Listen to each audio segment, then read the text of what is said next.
It's the 1st of June, the first day of winter, and Mother Nature is sure letting us know about that. Yes, I'm inside, and if I could find my beanie, it would be on my head right now. Hi team, it's me, Natalie, and I'm here to share with you my ideas for Reading Women Month. I am so excited that I have the Reading Women podcast and those wonderful women in my life, because they are showing me all the time great new female authors I've never heard of and giving me such awesome recommendations. So I wanted to celebrate their 3rd birthday with them and play bingo. I had the same idea for this as Mel from Mel's Bookland Adventures, and that was to kind of match the books that I already have on my shelf to the prompts on the bingo board. I don't want to restrict myself with my TBR, because I don't fulfill TBRs when I do that. So I've just found as many books as I can, and I'm going to have them in a pile and just see what I'm drawn to throughout the month. And if I make bingo, that will be a bonus. So I've got my little bingo board here, and I'm just going to start and go through each of the prompts and just let you know what I've chosen. So alongside Reading Women Month, I'm also reading through the Miles Franklin Award long list, which just got released a few days ago. That's a big prize here in Australia. So I'm kind of mixing the two together. So for the first prompt, Aussie author, I have chosen Lexi Freeman in Appropriation. This is on the long list for the Miles Franklin Award.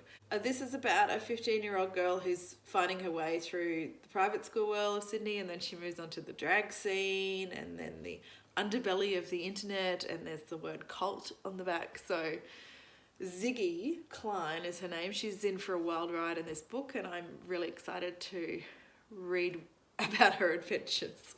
So that's my first one for Aussie author. The next prompt is in translation, and I chose Please Look After Mother by Kyung Suk Shin. This has been on my TBR for a long time. We all know I am a mum, and when I read this line on the back, I knew that I needed to read it. It's about a mother who disappears, and sort of her family trying to find her. But it says, we uncover a larger mystery, that of all mothers and children, how affection, exasperation, hope and guilt add up to love. Constant thoughts in my head, that's for sure. So, yep, that'll be really fun to get to. The next prompt is about food, and I have chosen Diary of a Weekend Farmer by Elizabeth Joly. Elizabeth Joly was born in England, but she moved to Western Australia, I think in the late 1950s. And this is an actual diary of her time spent kind of pulling together a small holding farm, and her experiences in trying to grow food and raise livestock and any other challenges that come along the way. So it's very cute, and it's set out with the dates at the top. I don't know actually whether it's a year or whatever, but anyway, we'll find out. I can't wait to, this is the first Elizabeth Joly I've ever read, so I can't wait to do it. The next prompt is essays. I don't have any. The only essay collection I have is male author, so that's out. So we have to leave that one go. Then there is rural setting as the next prompt, and here's another Miles Franklin long list book. This is by Tracy Sorensen. This has got to do with the moon landing, which there's some sort of anniversary happening, isn't there, about the first landing on the moon or something like that. So I suspect that might be a reason it was included in the long list, but maybe it's a fantastic book, we'll see. Yeah, it's about this radar technician who's got this dish in a coastal town in Western Australia, and about people going through that time in their lives in 1969. So yeah, I don't know. I kind of try and steer away from the cliche small country town settings for Australian books, because I think it's been done to death. There has to be something really unique about it. So let's see. I watched Jacqueline from 6 Minutes for Me talk about this, and she said it's from the point of view of a bird. Was that right? Or the bird talks or something like that. So that will be interesting. The next prompt is problematic because it's short stories, and I don't do short stories, but I found this on my shelf. This is a Helen Garner book. These are two maybe you'd call them novellas. I don't know. Let's see how long they are. So the first one is only 56 pages and the second one is near 100 pages, but this is as close to short stories as we're going to get. I want to read everything Helen Garner has ever written, another great Australian author, so excited to have this in this stack for the Reading Women Month. Next prompt is memoir by a woman of colour. Now, woman of colour is just this really problematic term for me. I don't know what that really means. Does it mean someone with darker skin than me? I don't really know. But I saw this on my shelf. This is In Other Words by Jhumpa Lahiri, and I think this would work for this prompt. Let me know if I'm being completely ignorant here. This is about Jhumpa Lahiri's time in Italy when she moved to Rome, maybe? Yeah, when she moved to Rome and wanted to immerse herself in Italian life to try and learn the language better. I really loved The Namesake by Jhumpa Lahiri, and this would also tick off the little bonus prompt for the yearly Reading Women's Challenge. So I thought that was a bit of a clever pick. Let's hope it actually fits the prompt. Then we've got Beach Read, and this scares me because this screams contemporary fiction to me, and I do not do contemporary fiction at all. Cannot handle it. So then I just thought if I was at the beach, I would like something easy to carry, something small that would fit in my little beach bag, and that was quite hardy. So I picked 84 Charing Cross Road. This little gem has been sitting there staring at me for so long. Yeah, I think it's about a person that owns a bookshop, isn't it? It just says this is a simple story of the love affair between Mrs. Helene Hanff of New York and Messrs. Marks and Co., sellers of rare and second-hand books at 84 Charing Cross Road, London.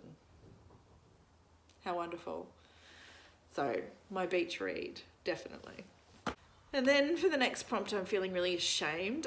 Maybe I haven't done the necessary research to kind of hunt it out on my shelves, but nothing came to mind quickly, and that's the LGBTQ prompt. I have nothing.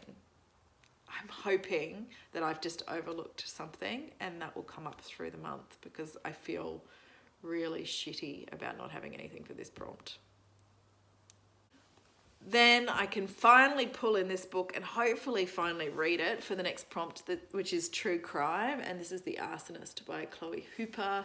This book is about the Black Saturday fires in Victoria, which absolutely devastated many communities, took away lots of people's homes, and it's about the hunt for the person that did it, and then about the actual person that they finally find and convict of arson. So I've heard so many great things about how Chloe Hooper represents this story, and I cannot wait to dive into it. Then we've got Summer Read, which again screams contemporary fiction to me, but I found this, which I still haven't read, Bitter Orange by Claire Fuller, and on the back it says it's set in summer. So, tick, we'll put this one down for that prompt. The next prompt is Muslim author, and I've chosen Brooklyn Heights by Maral Al-Tahawi. This woman is from the Bedouin culture in Northern Africa, around Egypt, I think. And this book is about an immigrant from Egypt, from Cairo, to who settles in Brooklyn, and about her struggles and her involvement in the immigrant community there. So, very excited. I love this cover too, apart from that terrible sticker. But isn't it lovely? Kitty Lit is the next prompt. I can just fulfill that with whatever's flying around at the time. We just finished the 2 books in the Nevermore series, so I can't count that. Drat, they were great. Apparently the next book is coming out in January. I have to tell my son that. Yeah, so I can tick that one off. I read a million books to these children all the time. The next prompt is romance, and I wanted to kill 2 birds with 1 stone here. So Lauren from Lauren and the Books is hosting a month called June Eyre, where she reads Jane Eyre and all other books that have, similar plots and spin-offs and all that sort of stuff. I've wanted to read Jane Eyre for so long. Lots of people rank it as one of their favourite books of all time.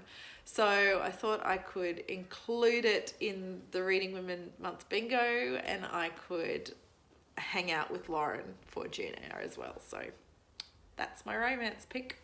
Okay, road trip's the next prompt. Kind of struggled with this one, but I landed on one of the books that I had for Aussie April that I never got to. This is called Home by Larissa Behrendt.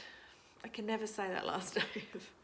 But it's about an Indigenous woman who's lived in the city, and then she travels to her ancestral country and tries to reconnect with her past. So she's got to be involved in a road trip at some stage, I suppose. So I'm going to pick this one. Next prompt is mental health, and I struggled to find something for this, but I've landed on We Need to Talk About Kevin by Lionel Shriver. This is from the point of view of the mother of a boy who committed a mass murder at his high school, and how she writes a series of letters to her husband who's been absent throughout Kevin's life, and tries to piece together how Kevin came to do this.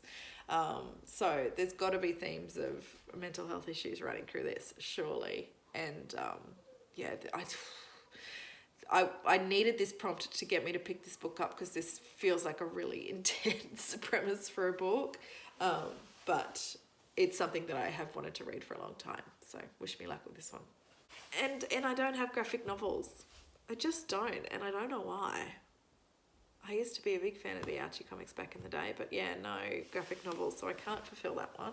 Asian author prompt, I've picked up The Third Son by Julie Wu. This is set in Taiwan, in Japan, Japanese-occupied Taiwan.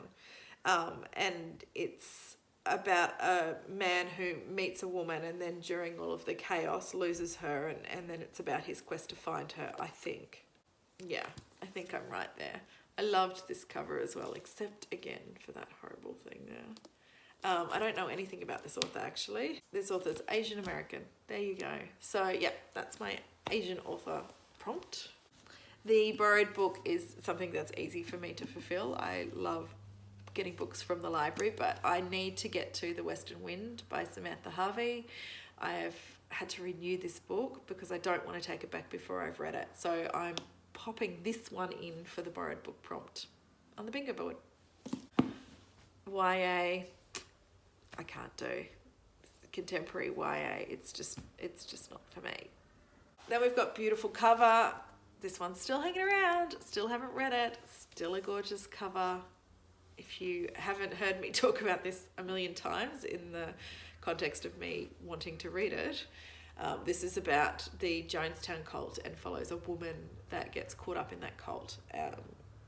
And yeah, what happens to her, what happens to her family, all of that sort of stuff. I have had this to read for nearly a year. I can't believe I haven't picked it up yet. But maybe this will be the month. On feminism, struggled again, which surprised me. But good old Gloria Steinem, My Life on the Road. It's her memoir. It will be interesting. I think I've started to read this a couple of times and just haven't gotten through it. So yeah, I will see if I'm drawn to it this month. The next prompt is reread a favourite. I don't got time for that. I'm sorry, Kendra and the girls. I just do not have time to reread books. I have so many books I want to get to, as you can see. So yeah, I'm just going to skip out on that prompt. And then the last one is mystery, and I'm choosing another Miles Franklin long list book for this. This is The Death of Noah Glass by Gail Jones. This is about Noah Glass, who is an art historian. He goes on a trip to Sicily, and then he's discovered dead, and then his adult children are trying to find out what happened. So there's a big mystery for that one. Phew. Oh my gosh, this pile's going to topple over. So of course I'm not going to read all of those books this month. I could never think that I would be able to get through that. It'd be lovely if I could. But those are my options, and I will pick and choose from there. I can't wait to read the Miles Franklin long list books, and I also can't wait to really tick off some of the ones that have been sitting on my shelf staring at me for a long time. I'm excited to get to a few in there. So let's see how many I can do, and let's see if I can actually make bingo in the end. If you're joining in the Reading Women Month, then have a ball, and I'm sure I'll talk to you throughout the month and let you know how I'm getting on. Thanks for watching. I'll talk to you soon.